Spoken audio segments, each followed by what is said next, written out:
Hi guys. तो पिछले video में हम लोगों ने सोशल साइंस के बारे में बात की थी कि सोशल सिस्टम हमारे आईकेएस में कैसे रहती थी। तो अभी इस सिस्टम का जो सबसे बड़ा कंपोनेंट है that is living things, right. So in living things के बारे में थोड़ी सी बात करेंगे, जो सारा स्टडी लाइफ साइंस इस ब्रांच में आता है।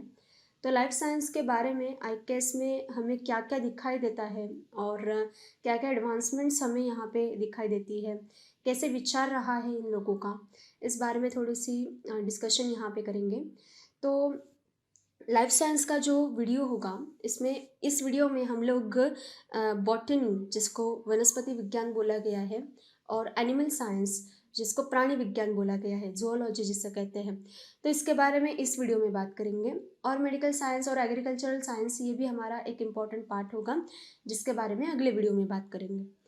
तो अभी लाइफ साइंस में क्लासिफिकेशन अगर हम देखें तो बेसिक क्लासिफिकेशन जो हमारे पास है वो वनस्पति विज्ञान के बारे में सबसे पहले बात करते हैं कि कैसे विचार रहा है वनस्पति विज्ञान का।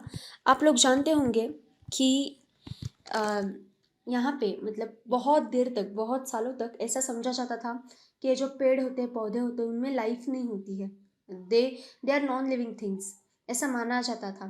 तो हमारे ही भारत के जो फेमस साइंटिस्ट हुए जगदीश चंद्र बोस, उन्होंने ये प्रूव कर दिया कि इन पौधों में भी जान होती है, they can sense, they can feel, they are growing. So अपने एक्सपेरिमेंट से उन्होंने ये प्रूव कर दिया और फिर ये प्रूव हो गया कि जो पेड़ है, पौधे हैं, वो भी लिविंग थिंग्स है। पर उससे पहले अगर आप देखें तो वैदिक काल से भारत में प्रकृति का ऑब्जर्वेशन, एनालिसिस, उसका डिस्क्रिप्शन, इसकी जो नेचुरल टेंडेंसी है वो पहले से थी। तो इसी टेंडेंसी के अंतर्गत क्या हुआ कि वनस्पति जगत जो है पूरा, मतलब वर्ल्ड ऑफ प्लांट्स, इसका भी ऑब्जर्वेशन किया गया। और प्राचीन जो हमारे टेक्स्ट है उस वहाँ पे भी आपको वनस्पति विज्ञान के बारे में जानकारी मिलेगी। तो सबसे पहले अथर्ववेद का एक क्लासिफिकेशन देखते हैं, आपको समझ में आ जाएगा कि उन्होंने प्लांट्स के बारे में क्या सोचा है। तो अथर्ववेद कहता है कि उनके जो लक्षण है उस हिसाब से वनस्पतियों को उन्होंने 7 कैटेगरी में बांटा है।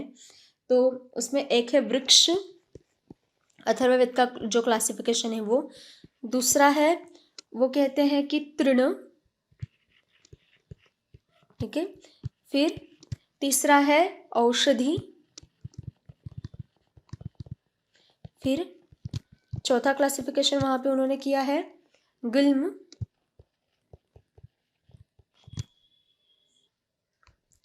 फिर है लता। फिर है अवतान। और फिर उन्होंने क्लासिफिकेशन किया है वनस्पति। सो जितने भी प्लांट्स हैं उनका ये बेसिक क्लासिफिकेशन आपको अथर्ववेद में मिलेगा। सो आगे चल के अगर आप महाभारत देखते हो, विष्णु पुराण देखते हो, मत्स्य पुराण हो, शुक्र नीति, बृहद संहिता, चरक, सुश्रुत, उदयन आदि लोगों के जो ग्रंथ हैं, इसमें भी आपको वनस्पति क्या होती है, उनका ओरिजिन कैसे होता है, उनके ऑर्गन्स क्या होते हैं, फिर उनके प्रोसेसेस क्या होंगे, उनके टाइप्स, उनके यूजेस, इन सारी चीज़ों का बहुत ही डिटेल में आपको क्या मिलेगा, तो डिस्क्रिप्शन मिलेगा, जिसके हम कुछ एग्जाम्पल्स अभी देखने वाले हैं। तो सबसे पहली बात यहाँ पे आती है कि जो हमारे पौधे हैं, जो प्लांट्स है, वो लिविंग है कि नहीं, ठीक है। सो उनमें सेंसेस है कि नहीं। सो लिविंग थिंग और नॉन लिविंग थिंग्स, इसमें हम प्लांट्स को किस जगह पे क्लासिफाई करेंगे। अब हमको ये अच्छी तरह से पता है कि plants are living things, but जब ये पता नहीं था तब से भी बहुत साल पहले हम ये मानते थे, इंडियन लोग, भारतीय लोग ये मानते थे कि पौधों में जीवन होता है। ओके। तो यहाँ पे एक महाभारत का शांति पर्व है।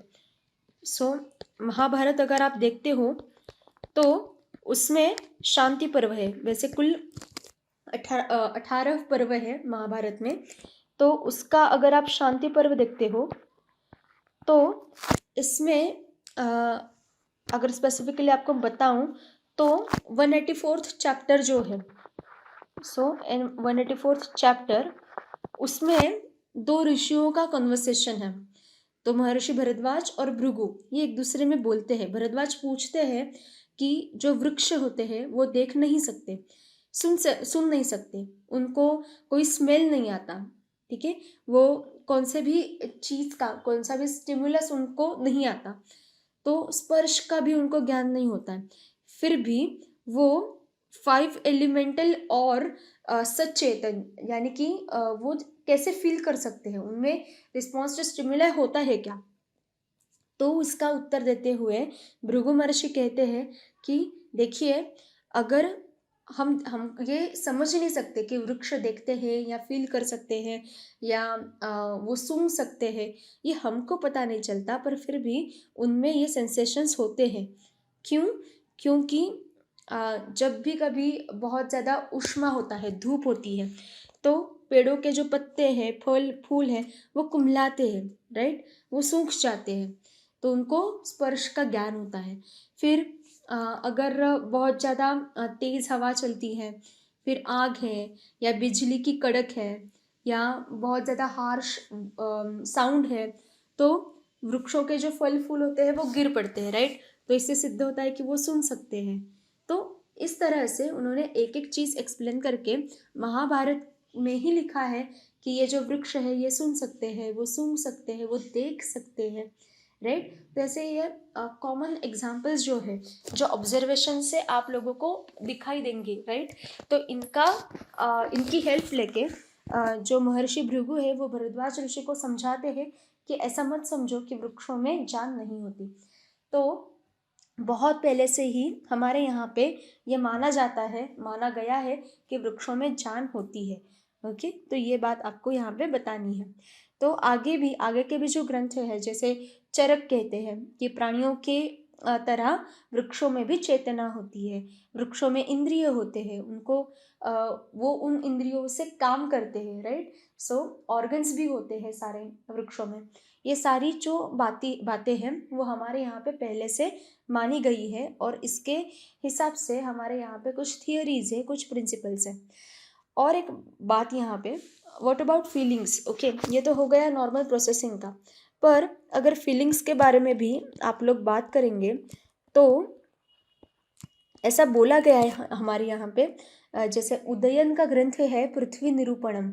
ओके, वहाँ पे कहा गया है कि वृक्ष जो होते हैं वो मानव शरीर के समान अनुभव लेते हैं, जैसे जीवन, मरण, स्वप्न, जागरण, रोग, औषधियों का प्रयोग, बीज, अपने अपने लोग, जैसे हम अपने लोगों के बीच कंफर्टेबल होते हैं, वैसे वृक्ष भी अपने साथ के जो वृक्ष है उनके सराउंडिंग में कंफर्टेबल होते हैं।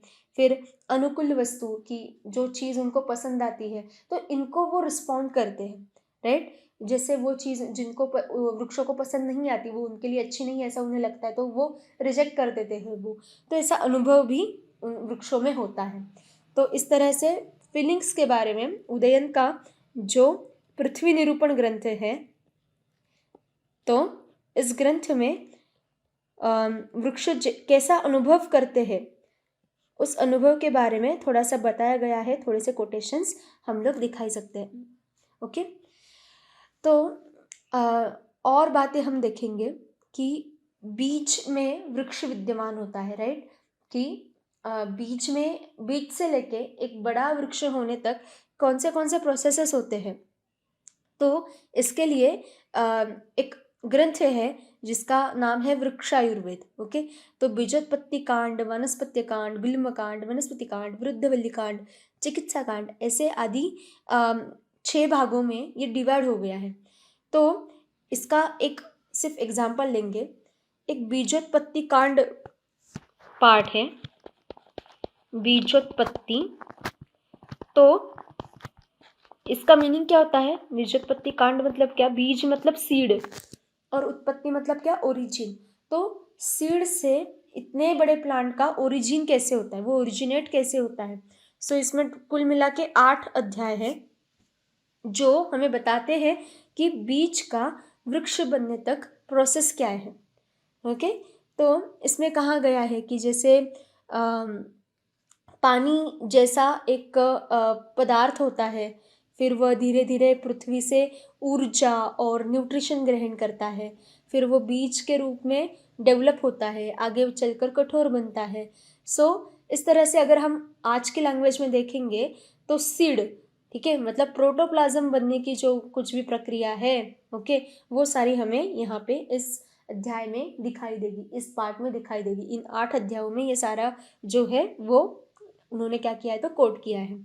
फिर सॉइल के बारे में डिस्क्रिप्शन आता है कि ये जो बीज आपको डालना है तो उसके लिए सॉइल कैसे होनी चाहिए, तो वो सारा जो पार्ट है वो भूमि अध्याय में आता है, ओके, भूमि वर्गाध्याय। सॉइल का कैसे क्या होना चाहिए, एग्जामिनेशन होना चाहिए, कौन से टाइप के सॉइल में कैसा प्लांट ग्रो होगा, इन सारी बातें यहाँ पे आती है। फिर सोशल फॉरेस्ट्री के बारे में एक वन वर्गाध्याय नाम का अध्याय की अगर आपको मास प्लांटेशन करना है तो आपको किन बातों का ध्यान रखना चाहिए, ये ऐसी बातें आपको वन वर्गाध्याय में दिखाई देंगी। फिर वृक्षांग सूत्राध्याय अध्याय आता है जिसमें वृक्षों के फिजियोलॉजी के बारे में बात की है, ओके। सो ये हमारे लिए बहुत ज़्यादा इम्पॉर्टेंट है, वृक्षांग सूत्राध्याय। सो इसमें वो लोग किसके बारे में बात करेंगे तो फिजियोलॉजी ऑफ अ प्लांट।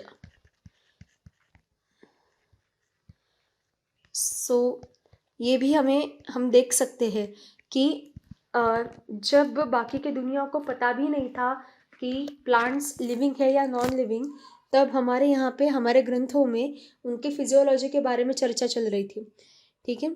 तो इस तरह से हम देख सकते हैं। फिर वो खाना कैसे बनाते हैं, राइट, तो वो भी वहाँ पे मेंशन किया गया है। फिर फलों के प्रकार कैसे हैं, पुष्प कैसे हो मतलब फूल कैसे होते हैं, राइट, तो फलों में भी कौन से डिफ्रेंसिएशंस होते हैं, डिविजन्स होते हैं, इन सारी बातों का वर्णन ये जो ग्रंथ है इसमें आता है। यही नहीं, सिर्फ एक बीजपत्री और द्विबीजपत्री, आप लोग गेस कर सकते हो ये नाम सुन के कि एक बीजपत्री, मैं यहाँ पे लिखती हूँ, ठीक है, एक बीजपत्री और द्विबीजपत्री। जो बॉटनी के लोग हैं यहाँ पे वो अगर गेस कर सकते हैं कि ये जो टर्म है वो किसके लिए यूज़ की गई होगी, तो एक बीजपत्री मतलब एक ही सीड में पूरा समा जाना, और द्विबीजपत्री मतलब 2 सीड्स, मतलब जिसको हम लोग मोनोकोटिलिडॉन और डाइकोटिलिडॉन बोलते हैं, right. So mono and dicotyledon, right.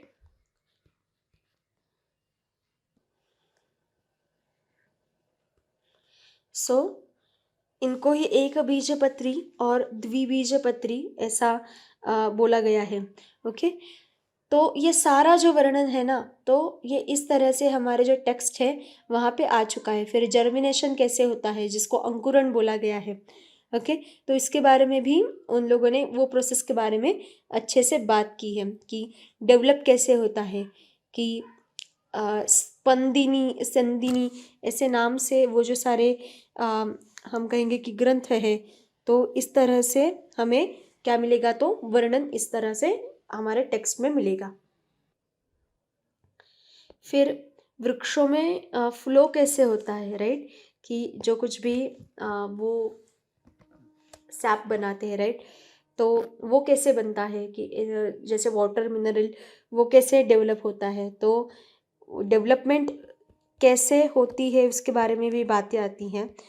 तो उनके ही वर्ड्स में सुनते हैं कि डेवलपमेंट के बारे में वो लोग क्या बोलते हैं, कि वो बोलते हैं कि वृक्ष जो है वो रस ग्रहण करता है, बढ़ता है, और फिर आगे कहा गया है कि वो जड़ बन जाने के बाद सिर्फ बीज मात्रिका मतलब बीज पत्रों की आवश्यकता नहीं रहती, वो समाप्त हो जाती है। फिर पत्ते हैं, फल है, कि वृक्षों का जो भोजन है वो पत्तों से बनता है। तो एक उन्होंने चैनल के बारे में बात की है, उसको नाम दिया है स्यंदिनी, जिसको आप लोग बोल सकते हो वेसल, ये एक वेसल है, ओके, वेसल्स। तो ये जो वेसल है वो क्या करती है, वो ये जो रस है वो जड़ से लेके ऊपर लाती है, सारा का सारा जो जूस है, प्लांट जूस है वो। तो मानो ये एसेंट ऑफ सेप का सारा डिस्क्रिप्शन चल रहा है। फिर जो पतली पतली वेसल्स होती है वो जाल की तरह, नेटवर्क की तरह स्प्रेड होती है। फिर ये जो वेसल्स होती है छोटी छोटी, या कैपिलरीज बोल सकते हैं उनको, ये दो प्रकार की होती है। एक को बोलते हैं उपसर्प और एक को बोलते हैं अपसर्प। ओके, तो ये जो दो है वो क्या करती है, ये जो सारा जूस है ये ऊपर ले जाती है और नीचे भी ले आती है। दोनों के जो रास्ते हैं वो अलग अलग होते हैं। और ग्रेविटेशनल फोर्स के ऑपोजिट ये सारा कैसे चलता है, ये जो सारा ट्रैवलिंग है, ये जो सारा फ्लो है, ये कैसे चलता है, इसके बारे में आज भी हमें इतनी अच्छी क्लियर इन्फॉर्मेशन नहीं है। ओके, सो कैपिलरी एक्शन जो है, तो ये सारा आप लोग समझ सकते हो कि हम ये जो बातें कर रहे हैं ये सारी कैपिलरी एक्शन की तरह है, राइट। सो कैपिलरी एक्शन की तरह यहाँ पे बोल रहे हैं हम लोग। तो इसमें फोर्स कैसे काम करता है, ये सारी जो बातें हैं तो ये इन बुक्स में हमें दिखाई देती है। फिर अगर आप फोटोसिंथेसिस के बारे में बात कर रहे हो तो यहाँ पे भी आपको कुछ प्रिंसिपल्स दिखाई देंगे। अब ये लोग बॉटनी के जो लोग हैं ना, ये इन सारे प्रिंसिपल्स को अच्छे से समझ सकते हैं, राइट। तो ऐसा नहीं है कि ये हमें अभी अभी आज पता नहीं है, पर अब फिर भी हम ये क्यों देख रहे हैं, क्यों स्टडी कर रहे हैं, क्योंकि ये समझने के लिए कि ऐसा नहीं है कि भारत में ये सारी चीज़ें पता नहीं थी, ये पता थी। उनकी लैंग्वेज में, संस्कृत में, उन लोगों ने इसका डिस्क्रिप्शन पहले ही दे चुका था। फिर जो प्लांट सेल्स है इनके बारे में भी यहाँ पे उन्होंने डिस्क्रिप्शन करके रखा है कि ये जो सेल्स है उनका क्लासिफिकेशन जो है, जो रॉबर्ट हुक ने 1665 में माइक्रोस्कोप में देख के किया था। तो आप देखिए कि ये जो वर्णन है ये मिलता है क्या। तो बोलते हैं कि ये जो सेल्स है उनका क्लासिफिकेशन ऑफ सेल अगर आप बोलेंगे तो ये कैसे है, क्लासिफिकेशन ऑफ सेल अगर आप बोलते हो तो ये कैसे किया जा सकता है कि वो बोलते हैं कि एक होता है कलावेष्टन, ठीक है, एक है कलावेष्टन, फिर एक है रंजक युक्त रसाश्रय। इनका नाम बताती हूँ मैं आपको, पर आपको पता चलेगा कि वो भी सेल्स का क्लासिफिकेशन अच्छी तरह से करना जानते थे। सो कलावेष्टन को बोला गया है सेल वॉल। रंजक युक्त रसाश्रय मतलब gap with a colouring matter. Okay, सूक्ष्म पत्रक that means inner wall, and अनवर्ष्ट means not visible to the naked eye. Okay, ऐसा बेसिक क्लासिफिकेशन इन लोगों ने करके रखा है। तो तीसरे को बोला है सूक्ष्म पत्रक, मतलब ये क्लियर डिवीजन नहीं है, पर ऊपर ऊपर देखते हुए आपको सेल कैसे दिखाई देगी। ओके, तो इस तरह से उन्होंने क्या किया है, क्लासिफिकेशन करके रखा है। ओके, सो ये जो सेल का क्लासिफिकेशन या सेल का डिस्क्रिप्शन है ये तो माइक्रोस्कोप के सिवा पॉसिबल नहीं है, राइट। तो ये नेकेड आई से हम देख नहीं सकते। तो ये जो क्लासिफिकेशन इन लोगों ने किया है या जो डिस्क्रिप्शन इन लोगों ने किया है वो कैसे करते होंगे। तो यहाँ पे एक ऐसा आप लगा सकते हो लॉजिक कि इन लोगों को भी माइक्रोस्कोप का प्रिंसिपल पता था क्या, राइट। तो इसके बारे में भी सोचना चाहिए ये जो ब्रांच के लोग हैं उन्होंने। सो इसी प्रकार साइंटिफिक हेरिटेज ऑफ इंडिया ये बुक अगर आप देखते हो तो उसमें आपको ये अच्छी तरह से समझ में आ जाएगा कि कौन से डेवलपमेंट के बारे में वहाँ पे रिपोर्ट करके रखा है। तो कैसे है कि बॉटनी के लोग ये सारी चीज़ें अच्छी तरह से समझ सकते हैं, पर अगर वो वृक्षायुर्वेद पढ़ना चाहे, फिर सबसे पहली बात तो आपको संस्कृत का नॉलेज होना चाहिए। तो संस्कृत और वृक्षायुर्वेद मतलब संस्कृत और बॉटनी, ये दोनों का नॉलेज जिस आदमी को है वो ये सारी बातें अच्छी तरह से समझ सकता है और वो एग्जैक्टली बता सकता है कि एग्जैक्टली कितनी डेवलपमेंट हमारे इंडिया में इस सब्जेक्ट को लेके हुई थी, राइट। तो अगर आप चरक संहिता भी देखते हो, राइट, जो कि बेसिकली मेडिकल साइंस का ग्रंथ है, पर चरक भी बताता है, चरक आचार्य भी बताते हैं कि प्लांट का क्लासिफिकेशन कैसे कर सकते हैं। तो उन्होंने बहुत ही डिटेल में दिया है। ओके, औषधि, विरुद्ध, ओके, फिर वो बोलते हैं कि मूलिनी, फलिनी, शुकधान्य। तो इसका बेसिस क्या है, राइट? हमारे क्लासिफिकेशन का बेसिस क्या है कि यूनिकनेस, राइट? हम बताते हैं यूनिकनेस। पर ये प्रेजेंट जो सिस्टम है उसका क्या है, तो फीचर है present system of classification, right? पर अगर हम लोग ये क्लासिफिकेशन की सिस्टम देखेंगे, मैं ऐसा नहीं बोल रही कि ये जो सिस्टम है वो गलत है, ऐसा नहीं है। बाइनोमियल नोमेनक्लेचर सिस्टम जो है वो बहुत अच्छी है, उसमें कन्फ्यूजन नहीं होता।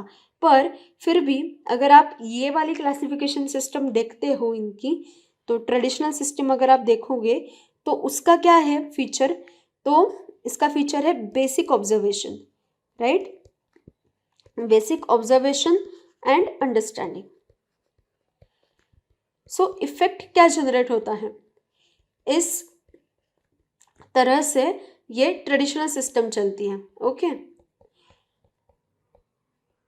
सो मोटा मोटे रूप से क्लासिफिकेशन करते हैं ये लोग, ताकि जो कॉमन मैन है वो भी इसको अच्छे से रेफर कर सके, राइट? बायनोमियल नोमेनक्लेचर सिस्टम जो है वो हर एक को समझ में नहीं आती है, पर वो रिपोर्टिंग के लिए नेसेसरी है, राइट? तो अगर आपको ग्लोबल लेवल पे रिपोर्ट करना है, ग्लोबल लेवल पे आपकी स्पीशीज की यूनिकनेस आपको चेक करनी है, तो वो सिस्टम बहुत ज़्यादा काम की है। पर लोकल लेवल पे अगर जब आप कुछ कर रहे हो व्यवहार या कुछ प्रोसेसिंग कर रहे हो, तो आपको ये ऐसे ही कुछ सिस्टम जो है वो अपनानी पड़ेगी, क्योंकि बाइनोमियल नोमेनक्लेचर सिस्टम अगर आप किसी किसान को बताओगे उसको समझ में नहीं आने वाली है, वो उसके लोकल नाम ही बताएगा, राइट? तो इस तरह से इस तरीके से भी इस सिस्टम को आप देख सकते हो, ठीक है? फिर सुश्रुत संहिता में भी ये तो चरक की बात की हमने, पर सुश्रुत संहिता में भी क्लासिफिकेशन के बारे में इन्होंने बहुत ज़्यादा डिस्क्रिप्शन दिया है। बायो के लोग जो है वो अच्छी तरह से वो पढ़ सकते हैं, वो समझ सकते हैं कि, और जो फ्लावरिंग प्लांट्स हैं उनके बारे में भी फर्दर उन्होंने क्लासिफिकेशन दे के रखा है, राइट? फिर और अलग अलग टाइप के क्लासिफिकेशन है, वृक्षायुर्वेद में भी है। तो ये सारे क्लासिफिकेशंस किस बेसिस पे किए गए हैं, इस बारे में बायो के लोग जो है वो अच्छी तरह से उसमें स्टडी कर सकते हैं। ओके, फिर अगर आप लोग और एक सेक्शन में आते हो कि ये जो वनस्पति है, राइट, तो इनको भी रोग होते हैं, राइट, ये भी डिसीज्ड होती है। तो अगर हम देखेंगे तो वनस्पतियों के जो रोग है, डिसीजेस ऑफ प्लांट्स,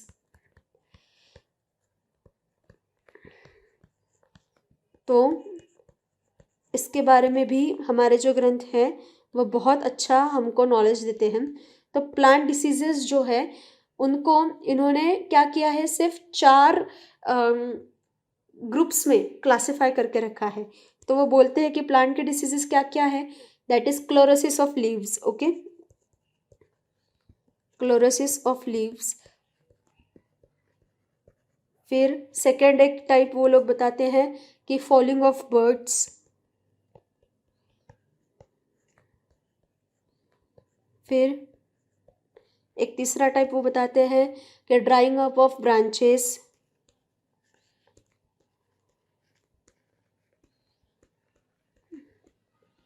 और एक फोर्थ टाइप वो बताते हैं कि एक्सक्लूडेशन ऑफ सैप,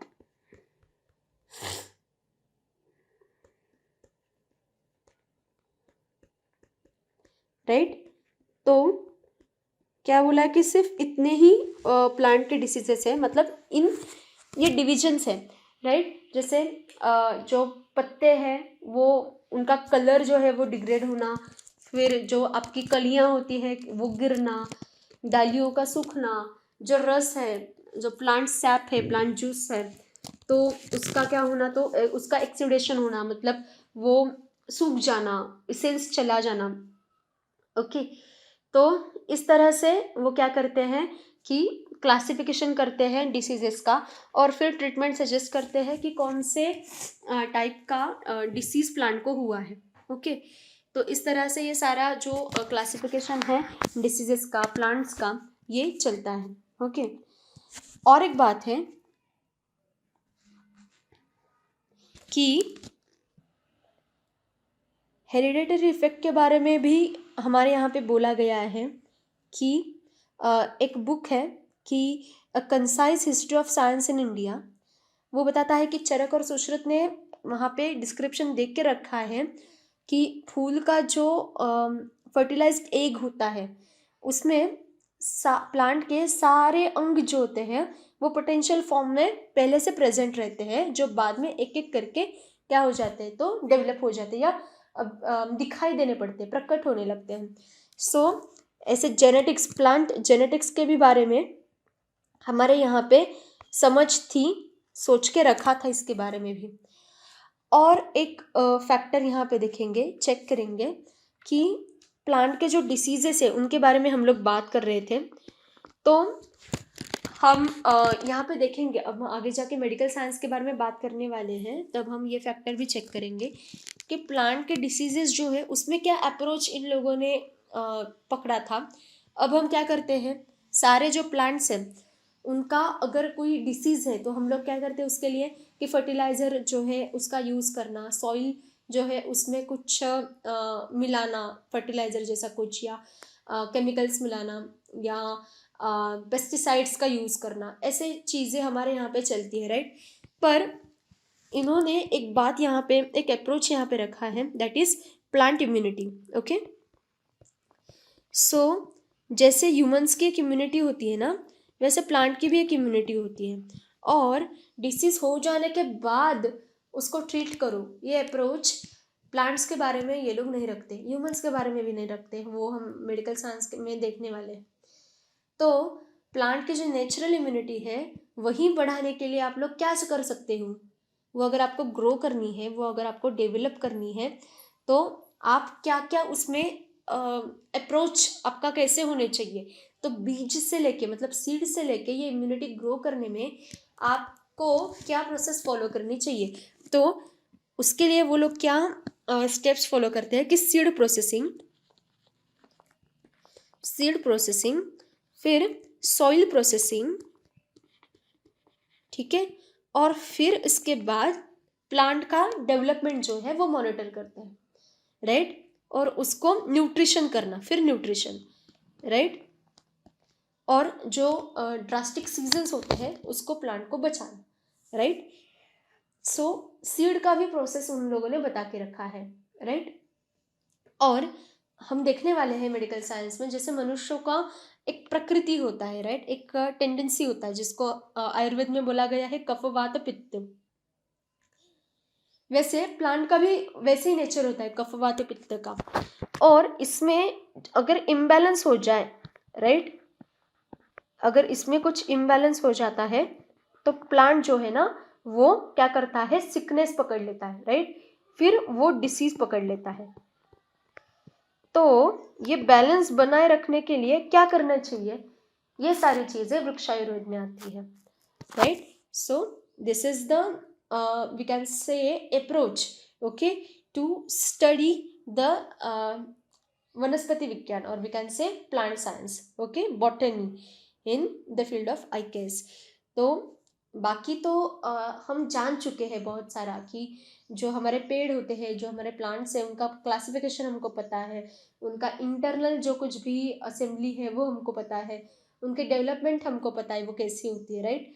पर ये वाला जो पार्ट है ना डिसीजेस वाला, इस पे आप आईकेएस के लिए ज़रा ज़्यादा ध्यान दे सकते हो, राइट। प्लांट डिसीजेस कंट्रोल करना, प्लांट में जो कुछ भी उनकी इम्यूनिटी बढ़ाने के लिए हमारे इन चीज़ों में क्या क्या बता के रखा है ग्रंथों में, तो ये देखना, सिंपल सी चीज़ें हैं, राइट। और जैसे कि हमने पहले कुछ वीडियोस में बात की थी कि वो जो एलिमेंट्स यूज़ करते हैं, वो जो कंपोनेंट्स यूज़ करते हैं प्लांट की इम्यूनिटी बढ़ाने के लिए, तो वो कंपोनेंट्स को आप सप्लीमेंट्री क्या दे सकते हो, राइट, क्योंकि जो सारे कंपोनेंट्स हैं जो उन्होंने मेंशन करके रखे हैं वो हम वैसे के वैसे नहीं यूज़ कर सकते, राइट।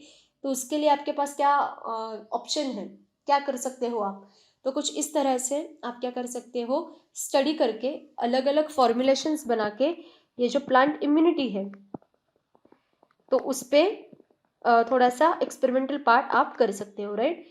सो बाकी सारी जो चीज़ें हम लोगों ने यहाँ पे डिस्कस की वो क्यों थी कि हमको ये सारा पता था, ओके, हमारे बुक में हमारे बुक्स में, हमारे टेक्स्ट में पहले से ये सारी चीज़ें प्रेजेंट है ये देखने के लिए। पर अब इन सारे चीज़ों का, इन सारे साइंस का हम कैसे यूज़ करें, इसके लिए हम लोग क्या करेंगे, हम ये जो इम्यूनिटी वाला पार्ट है, डिसीजेस वाला, ट्रीटमेंट वाला पार्ट है ना, इसका थोड़ा सा यूज़ कर सकते हैं। सो बॉटनी के लोग जो हैं उनके लिए ये सारा जो मैटर है ये शायद काम में आ सकता है।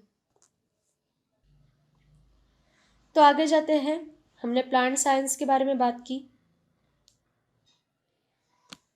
तो बात करते हैं अब एनिमल साइंस के बारे में।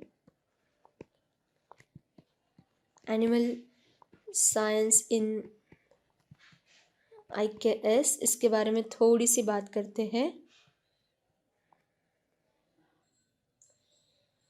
तो पुराणों से लेके बहुत सारे ग्रंथों में जो अलग अलग एनिमल्स है उनके वेरिएशन के बारे में, उनके डेवलपमेंट के बारे में बात वहाँ पे की गई है। तो जो वो बताते हैं, अगर आप श्रीमद् भागवत पुराण देखते हो तो उसमें मेंशन किया गया है कि जो यूनिवर्स की ओरिजिनल पावर है वो बहुत सारे फॉर्म्स में डिवाइड हो गई। तो इसमें वृक्ष, जो रेप्टाइल्स हैं, पशु पक्षी, कीड़े मकोड़े, जो जलचर है, सो इन सारी वेरिएशंस में ये जो यूनिवर्स की पावर है ये डिस्ट्रीब्यूट हो गई और फिर मनुष्य का निर्माण हुआ जो इस पावर को समझ सकता था। इस तरह से मतलब थोड़ा सा फिलोसॉफिकल वे में उन लोगों ने क्या किया, तो ये जो डिस्ट्रीब्यूशन है ये हमको समझा। तो ये जो सारी चीज़ें हैं इसमें अगर हम देखेंगे तो स्थूल रूप से, मोटा मोटे रूप से सारे एनिमल्स को इन लोगों ने कैसे क्लासिफाई किया है, तो क्लासिफाई किया है 3 फॉर्म्स में। एक तो वो बोलते हैं जलचर, फिर दूसरा है थलचर, और फिर तीसरा है नभचर।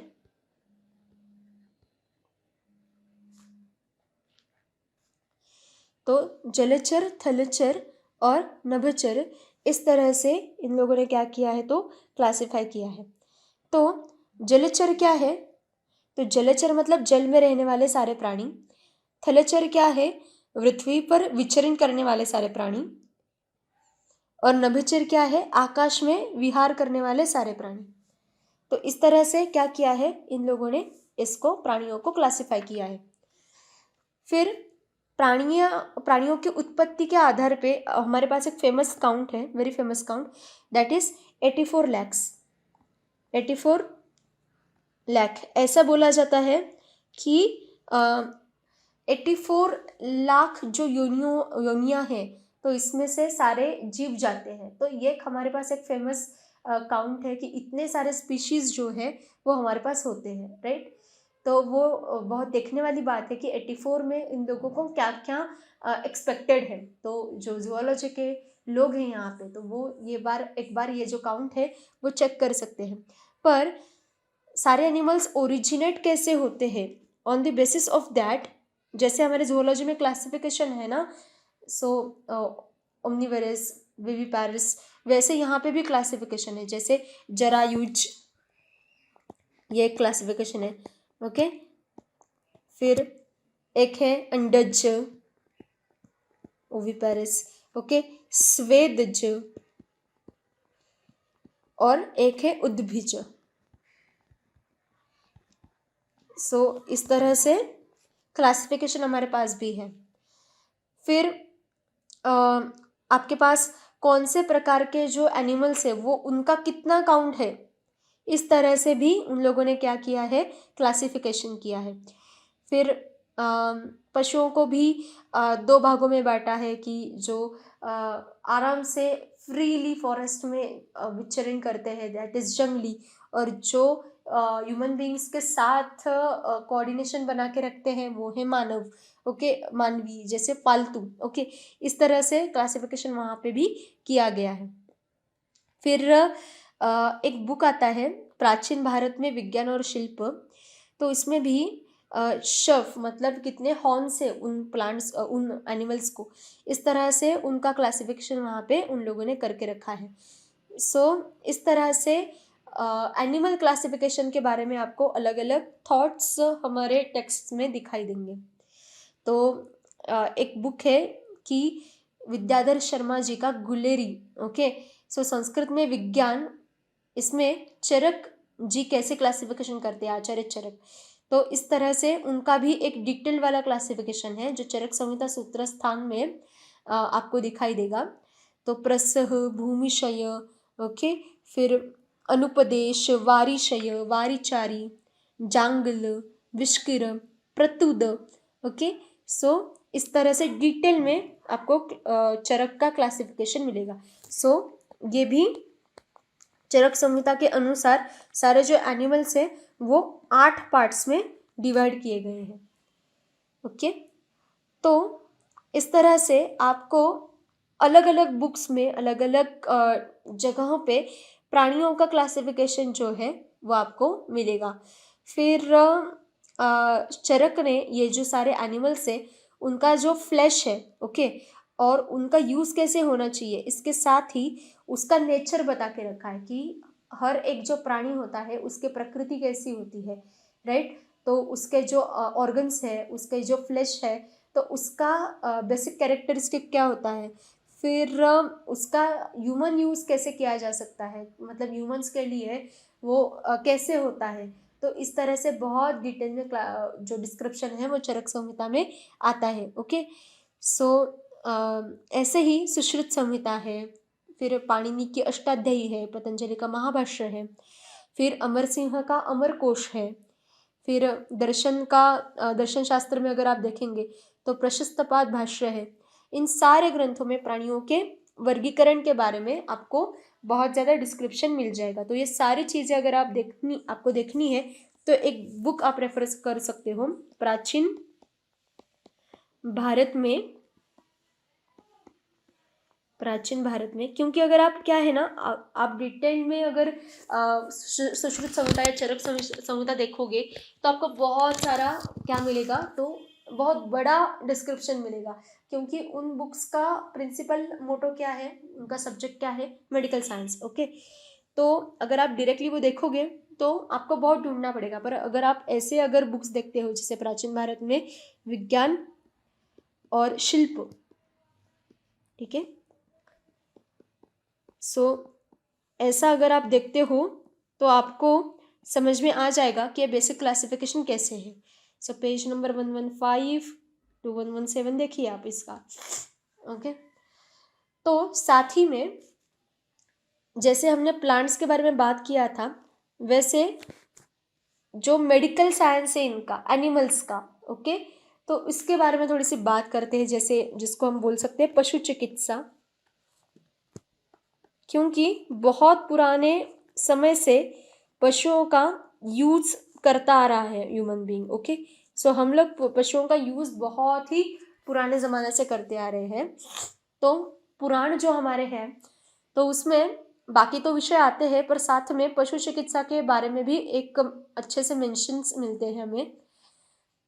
जैसे घोड़ा है, फॉर एग्जांपल हॉर्स है, सो हॉर्स ट्रीटमेंट्स जिसको बोला गया है अश्व चिकित्सा, राइट। तो ये जो अश्व चिकित्सा है ना, ये हमारे आयुर्वेद का एक डिफरेंट पार्ट रहा है हमेशा। घोड़ों का यूज़ हमारे यहाँ पे बहुत ही इम्पोर्टेंट माना गया है, तो इसको एक अलग से ब्रांच डेडिकेटेड है जिसको बोला गया है, इस ब्रांच को, जिसमें सिर्फ घोड़ों का इलाज, घोड़ों के डिसीजेस, उनका स्टडी, उनका एनालिसिस, ये सारी बातें होती है। इसका नाम रखा है शालिहोत्र। एक शालिहोत्र संहिता नाम से बुक भी आपको मिलेगा, ओके। सो शालिहोत्र चिकित्सा, सो ये अलग ब्रांच है, देखिए, सिर्फ घोड़ों के लिए। तो ये जो घोड़े हैं उनका कॉमनली इंट्रोडक्शन, वो कैसे चलते हैं, उनको कैसे डिसीजेस होते हैं, उनके ट्रीटमेंट, ये सारे जो सब्जेक्ट्स ये पुराण में आते हैं। सो अगर आप देखते हो अग्नि पुराण स्पेसिफिकली, सो अग्नि पुराण में अश्वचालन, कि अश्वों को ट्रेन कैसे किया जाए, ओके, एनिमल बिहेवियर के बारे में भी बहुत अच्छी बातें इन पुराणों में आती हैं। तो और एक बात है, और एक सोर्स आपको बताऊंगी। आप अगर पंचतंत्र हितोपदेश जैसे ग्रंथ देखोगे ना, तो बेसिकली वो जो ग्रंथ है ना, वो बच्चों को नीति शास्त्र, पॉलिटिकल साइंस, इकोनॉमिक्स पढ़ाने के लिए है, राइट, राजनीति वगैरह। पर वो जो सारा सोर्स है ना वहाँ पे, वो सारे जो कुछ भी बताते हैं स्टोरीज, तो वो एनिमल्स की है। और जब स्टोरीज वो बताते हैं ना, तो एनिमल का बिहेवियर उन्होंने ह्यूमन बीइंग के बिहेवियर से जोड़ा है।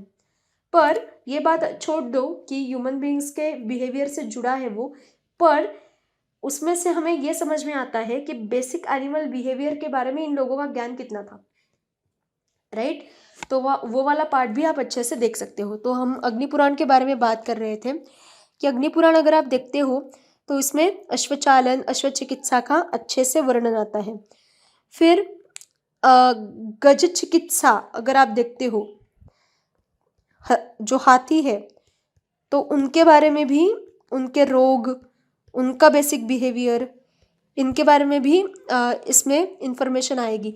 फिर जो हाथी है उनको कंट्रोल कैसे करना है, इसलिए गज शांति नाम का पार्ट आता है, ठीक है। सो उसमें इन हाथियों को कंट्रोल कैसे किया जा सकता है, इसके बारे में डिस्क्रिप्शन आएगा। सो गरुड़ पुराण अगर आप देखते हो, जैसे अग्नि पुराण के बारे में बोला, वैसे अगर आप गरुड़ पुराण देखोगे तो गरुड़ पुराण में भी आपको एक स्पेसिफिक रेफरेंस मिलेगा। एक पालकाप्य ऋषि है, ओके, पालकाप्य ऋषि। सो इन पालकाप्य ऋषि ने हाथियों के साइंस के बारे में एक ग्रंथ लिखा है। उस ग्रंथ के बारे में वहाँ पे क्या आता है, विवरण आता है, ओके। उसको बोला गया है गज चिकित्सा, गज शांति, ये जो सारे टॉपिक्स जिसमें आते हैं ना, उस ब्रांच को एक स्पेशल नाम दिया गया। जैसे वहाँ पे, यहाँ पे शालीहोत्र चिकित्सा है ना, वैसे यहाँ पे बोला गया हस्ती विद्या, ओके, कि जो सिर्फ हाथियों के बारे में बोलती है, ठीक है। और एक जो हमारे काउज होती है, राइट, सो गायों के बारे में भी बहुत अच्छा विवरण आपको अग्नि पुराण में मिलेगा। तो स्पेसिफिकली ये जो ह्यूमंस के सराउंडिंग जो एनिमल्स आते हैं, ओके, इनके बारे में बहुत ही अच्छी तरह से इंफॉर्मेशन ये जो लोग हैं ये हमको देते हैं, ओके। तो अगर किसी को स्पेसिफिकली जो घोड़ों के बारे में या हाथियों के बारे में या गायों के बारे में पढ़ना पसंद है, तो वो लोग ज़रूर ये रेफरेंस जो है वो चेक कर सकते हो। सो अभी अभी हमने एक स्पेशल ब्रांच के बारे में बात की, ओके। तो उसके बारे में थोड़ी सी इंफॉर्मेशन लेते हैं, जो कि है शालीहोत्र चिकित्सा। तो इसमें बेसिक बुक है जो यूज़ किया जाता है, वो है शालीहोत्र संहिता। शालीहोत्र संहिता,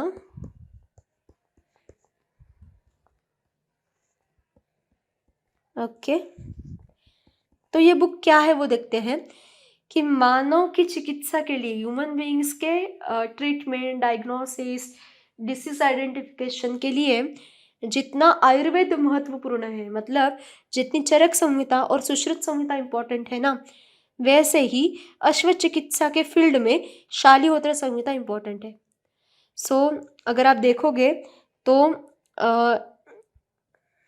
800 BC ये इसका टाइम पीरियड कह सकते हैं। इसको हय आयुर्वेद ऐसा भी बोला जाता है। हय आयुर्वेद का मतलब होता है, हय मतलब घोड़ा, राइट, हॉर्स संस्कृत में। सो और एक नाम है इसको तुरग शास्त्र। तुरग का मतलब भी घोड़ा ही होता है। सो तुरग शास्त्र ऐसे भी इसको बोला जाता है। तो इस तरह से ये जो बुक है ये घोड़ों के चिकित्सा के लिए बहुत ज़्यादा इम्पोर्टेंट है। फिर नियर अबाउट 12,000 काउंट है इसके श्लोकों का, अगर ओरिजिनली आप बुक देखेंगे तो। सो इसमें 8 पार्ट्स है, टोटल 8 पार्ट्स में डिवाइड किया गया है ये बुक, ओके। पर ये सारा का सारा हमें आज अवेलेबल नहीं होता है, थोड़ा सा ही पार्ट हमें मिलता है। तो जो पार्ट हमें मिला है उस हिसाब से इसमें कौन से सब्जेक्ट्स रेफर किए गए हैं तो इसमें सारे डिस्क्रिप्शन हैं सारे प्रकार के घोड़ों का, उनके लक्षण, उनके स्वभाव, उनके रोग, उनके डायग्नोसिस, उनका ट्रीटमेंट, उनके लिए यूज़ किए गए मेडिसिन्स, ओके। फिर उनका जो ये है, मतलब उनका जो स्वास्थ्य है, ओके, उनकी जो इम्यूनिटी है वो कैसे प्रिजर्व करनी चाहिए, उनकी इम्यूनिटी कैसे बूस्टअप करनी चाहिए, उनका प्रोटेक्शन कैसे करना चाहिए, राइट। सो इन सारी चीज़ों के बारे में एकदम विस्तार से इस बुक में बताया गया है, ओके। और ये बुक इतना फेमस है कि इसका ट्रांसलेशन अरबी, फारसी, तिबेटियन, अंग्रेज़ी इन लैंग्वेजेस में पहले से किया गया है। तो ये फिर से जो बुक हमने देखी कि प्राचीन भारत में विज्ञान शिल्प, तो इसका 125-126 पेज नंबर अगर आप देखते हो तो उसमें मेंशन किया गया है कि अश्व चिकित्सा ये जो ब्रांच है ना, तो इसमें ये जो बुक है शालिहोत्र संहिता, ये एकदम से डेडिकेटेड बुक है। और आप कौन से भी मॉडर्न बुक भी अगर लेते हो ना, तो उससे भी ज़्यादा वेटेज जो आता है वो इस शालिहोत्र संहिता को मिलता है, क्योंकि बहुत ही अच्छे से इन लोगों ने यहाँ पे क्या किया है, डिस्क्रिप्शन दे के रखा है। और एक बात आपको बताऊंगी, एक बुक आता है मृग पक्षी शास्त्र, ओके, मृग पक्षी शास्त्र। सो इसमें क्या है कि जैसे हम संस्कृत में एक वर्ड बोलते हैं, राइट। तो अगर आप गाय को बोलोगे तो गाय के लिए बहुत संस्कृत वर्ड है, डिफरेंट डिफरेंट, ओके। जैसे धेनु है, ओके, गो है, राइट, सुरभि, नंदिनी। तो ये सारे जो नाम है ना गाय के, कपिला और एक नाम है, तो ये जो सारे नाम है ना, तो ये सिनोनिम्स नहीं है सिर्फ, okay, they are not just synonyms. तो इसके इतना ही नहीं है वहाँ पे, तो वो गाय के लक्षण स्टडी किए हैं, ओके। सो उनके जो लक्षण है ना वो स्टडी किए गए हैं, और इन लक्षणों के अनुसार जितने भी प्रॉपर्टीज उस एनिमल में आपको दिखाई देती है ना, उसके हिसाब से उसका नॉमिनेशन किया जाता है, ओके, उसको लेबल दिया जाता है। So nominating a animal, nominating an animal, ये भी हमारे यहाँ पे एक स्किल है, okay. This can be considered as a skill, ठीक है। सो इसमें आप क्या कर सकते हो कि स्टडी करना पड़ता है, एनिमल के प्रॉपर्टीज है ना उसको स्टडी करना पड़ता है। और फिर जिनको हम सिनोनिम्स मानते हैं संस्कृत लैंग्वेज के लोग, वो सिर्फ सिनोनिम्स नहीं है, तो वो एनिमल कैसे बिहेव करता है, उसके प्रॉपर्टीज क्या है, वो दिखता कैसे है, इस हिसाब से उसको क्या किया जाता है, तो नाम असाइन किया जाता है, ओके। तो जो मृग पक्षी शास्त्र है ना, वो डिफरेंट डिफरेंट एनिमल्स जो है ना उनके प्रॉपर्टीज के बारे में, और उन प्रॉपर्टीज के हिसाब से उसको क्या कहा जाए इस हिसाब से क्या करता है, तो उनका क्लासिफिकेशन करता है, ओके, उनके नॉमेनक्लेचर के बारे में बताता है, राइट। सो ये भी हमारे यहाँ पे एक डिफरेंट ब्रांच या डिफरेंट स्किल माना गया है, ओके। सो ये जो एनिमल्स हैं इनका बिहेवियर हमारे अलग अलग शास्त्रों में एक सप्लीमेंट्री नॉलेज के तौर पे हमेशा आइडेंटिफाई हुआ है। जैसे अगर आप पर्जन्य शास्त्र देखते हो तो बहुत सारे जो बर्ड्स हैं, ओके, जो जमीन में रहने वाले जो छोटे छोटे इंसेक्ट्स हैं, तो इनका बिहेवियर कैसे है, इस हिसाब से पर्जन्य के बारे में स्टडी किया जाता है, ओके। तो इस तरह से, या कौन सा एनिमल जो है वो कैसे बिहेव करता है, उसका क्या साइन है, क्योंकि ये जो एनिमल्स होते हैं इनको समझ अच्छी होती है, ह्यूमन से ज़्यादा होती है, राइट। तो उस हिसाब से नेचुरल कैलामिटीज़ जो है उनका प्रेडिक्शन करना, ओके। सो इस तरह का स्टडी हमेशा एनिमल्स पे किया गया है। So observations, okay, observations and predictions, इसके लिए ये लॉजिक डेवलप करने के लिए एनिमल साइंस जो है वो हमेशा बहुत ज़्यादा काम आया है। तो सप्लीमेंट्री साइंस के तौर पे एनिमल साइंस हमारे बहुत सारे ग्रंथों में यूज़ किया जाता है। ओके, सो इस तरह से प्लांट साइंस और एनिमल साइंस के बारे में हमारे ग्रंथों में बात की गई है। तो इसमें अभी हमने एग्रीकल्चरल साइंस और मेडिकल साइंस इन ब्रांचेस के बारे में बात नहीं की, तो अगले वीडियो में हम इन ब्रांचेस के बारे में भी बात करेंगे।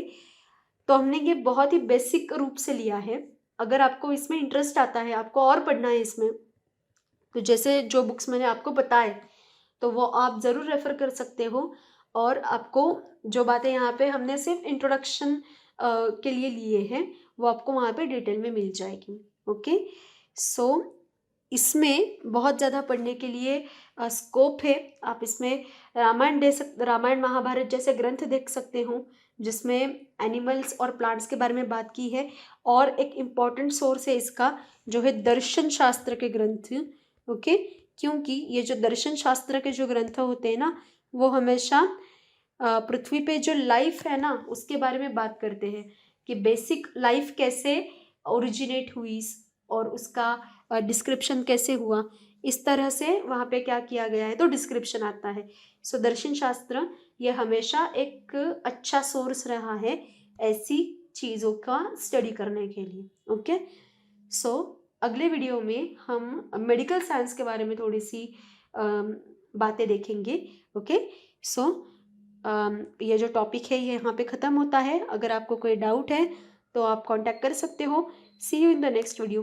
Thank you so much, bye.